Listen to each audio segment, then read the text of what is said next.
As you guys can certainly see, we're out here at a beautiful location next to this beautiful lake with the wonderful Volvo 850. And today, there's something I wanted to talk to you guys about. So let's get into it.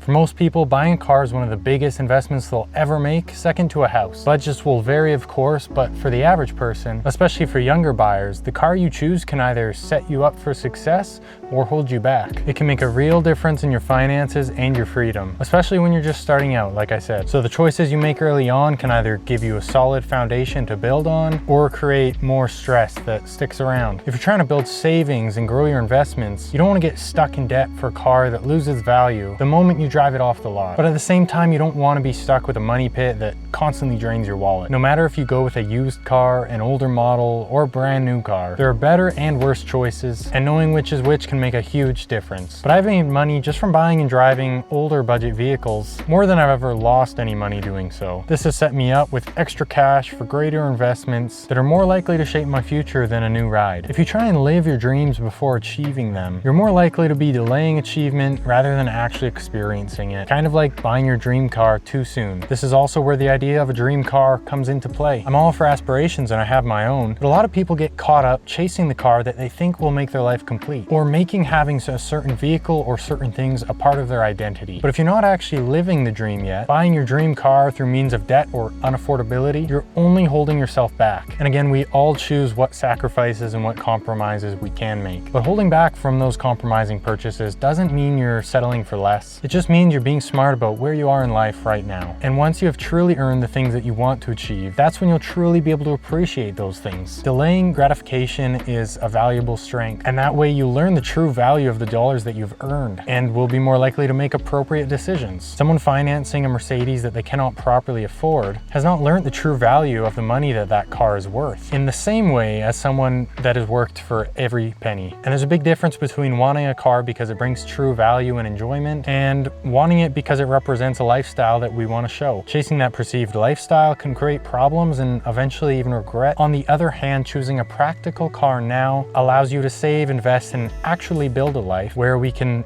afford that dream car or whatever it may be without it becoming a burden. Also learning how to appreciate a simple car and understanding how it works, even having the freedom to use it without any financial worry, can be just as satisfying or even more satisfying than stepping into a too expensive car too early. And of course, this can go for more than just cars. Your dreams aren't going anywhere. They're waiting for the moment where they fit into the life that you have built. A good first car should be affordable and ideally paid off. That way you're not being tied down by debt or big monthly payments. Usually by the time an auto loan is done, the car has already lost a big chunk of its value. If you can afford a newer car but want to avoid that hit in depreciation, buying a car that has already gone through its first few years of value loss can save you thousands. The key is understanding where you are in life, what sacrifices you're willing to make, and what your goals are before making a purchase like that. Reliability is crucial, whether old or new. Doing your research on a vehicle's reliability, reading reviews, and checking the maintenance history of a vehicle can save you from costly issues. There are many reputable older cars out there that are known to last 200,000 miles or more when they've been maintained properly. Choosing a car that's simple and easy to work on can also save you money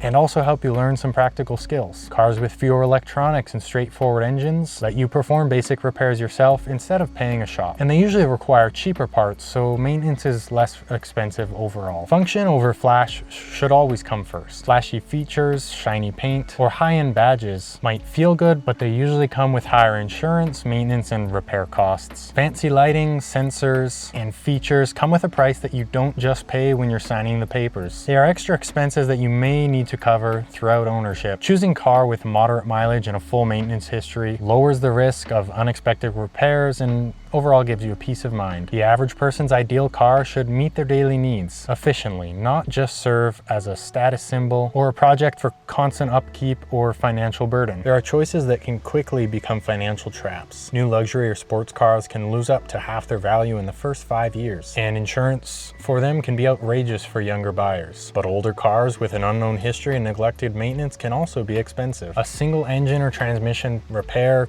can run thousands of dollars, wiping out any savings you've built and leaving little room for other financial goals. High maintenance cars are risky whether they're old or new luxury vehicles. New luxury cars often come loaded with complicated electronics, high performance and maintenance engines, and advanced systems that require specialized mechanics. Varying, of course, but parts and labor can easily double or triple what you'd pay for a simpler car. With payments like these and others on a flashy car delaying your ability to save for investments, a home, or other goals, to me it's not worth trying to appear a way or feel a way that you just haven't reached yet. And of course, there's many people that can buy and afford luxury vehicles if they want to, but they still choose that that's not the right thing for them. In the used car market, older luxury vehicles can be a mixed bag. Some models can be expensive to maintain, and parts are usually always expensive, especially OEM. But some of these luxury branded cars from the 90s, early 2000s can treat you fairly well and provide some cool history, comfort, and retro features. While some should be avoided, there's still many Lexus, BMW, Volvos, Mercedes, etc. that carry strong reputations. They often lack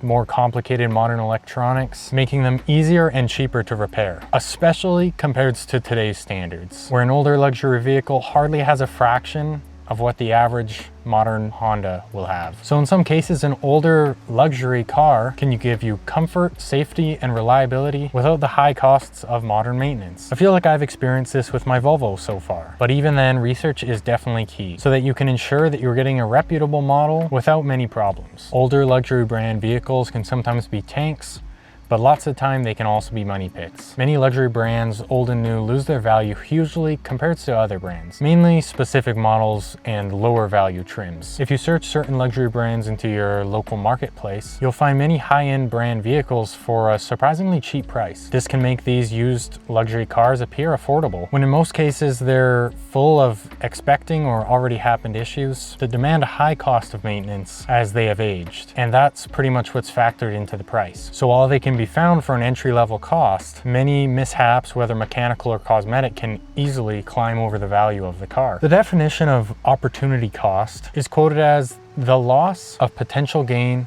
from other alternatives when one alternative is chosen. So in summary, when buying a vehicle, there are other things to consider, like what else you could do with the money you spend on that car or thing. Investments, travel, starting a business, or saving for a house. Many things that improve your life or grow your savings, rather than possibly negatively affecting those things. And most importantly, the difference between having a comfortable emergency buffer. So whether you carefully plan your financing, buy new in cash, lease, or strictly purchase older vehicles that you can work on yourself, I just wanted to talk to you guys today about some of these things. I definitely don't believe that there's a one-size-fits-all situation. And I definitely love to hear about your guys' experiences and of course your opinions. What has worked and maybe not worked for you. Thank you so much for watching. Leave a comment to share with and chat with myself and others in the community. And subscribe to stick around.